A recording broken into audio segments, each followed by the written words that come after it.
Good morning. আজ আরও একটা নতুন ঝকঝকে সকাল, আর সেই সকালে আমরা নতুন কিছু অতিথিদের সঙ্গে আপনাদের সঙ্গে দেখা করিয়ে দেব। সেখানে থাকবে আরও কিছু পালং শাকের গাছ, টমেটো ধরেছে আমাদের টমেটো গাছে, আর সঙ্গে রয়েছে আরও কিছু রকমারি সব গাছ, ক্যাপসিকাম ধরেছে আমাদের গাছে, আর কফিগুলো বেশ বড় বড় হয়েছে।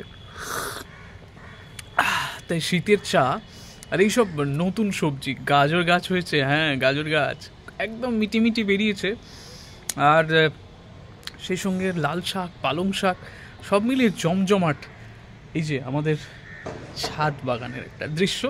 চলুন ঘুরে আসি নতুন সব গাছপালাগুলোর সঙ্গে।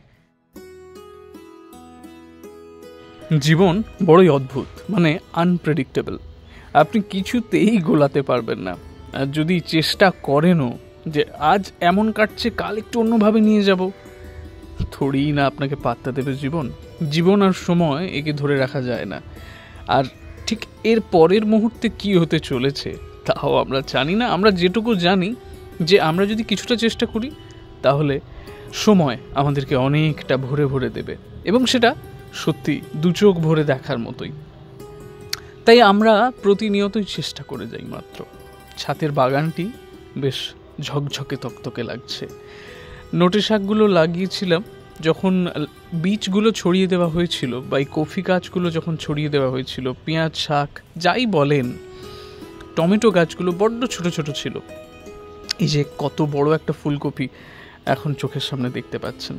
আমি ছোট থেকেই এদেরকে আমি আপনাদের সামনে প্রেজেন্ট করছি, একদম কচি ছেলের মতো বা মেয়ের মতোই তারা বেড়ে উঠছে আস্তে আস্তে। ওলকপি, ফুলকপি, টমেটো সবই এই ছোট্ট ছাদ বাগানটিতে এই অদ্ভুতভাবে বেড়ে উঠছে। আমি জানি না এদেরকে তুলে খেতে পারবো কি না, তবে একবার সেই স্বাদ তো চেখে দেখাই যায়। পুরোটাই অর্গ্যানিক, কোনো রকম কেমিক্যাল, কীটনাশক ইউজ করা বা ব্যবহার করা হয়নি। পুরো ছাদ বাগানটি যথেষ্ট কসরত করে একদম নতুন একজন চাষি তৈরি করছেন। আমরা দুজন মিলেই চেষ্টা করছি যে একটু একটু করে তারা যেন বেড়ে ওঠে।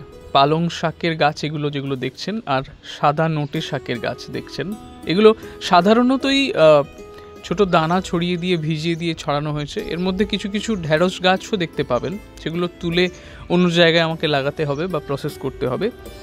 আর তার সাথে সাথে বিনসেরও গাছ রয়েছে। আসলে এই ফুলগুলো কি মিষ্টি দেখতে! এই ফুলগুলো বেভুল নয়, এগুলো ফুল। আর এই ফুল আসলেই টমেটোর ফুল। আমরা যত্রতত্র প্রচুর টমেটো গাছ গ্রামের দিকে পড়ে থাকতে দেখি রাস্তায়। শহরে তো আর সেসব হয় না।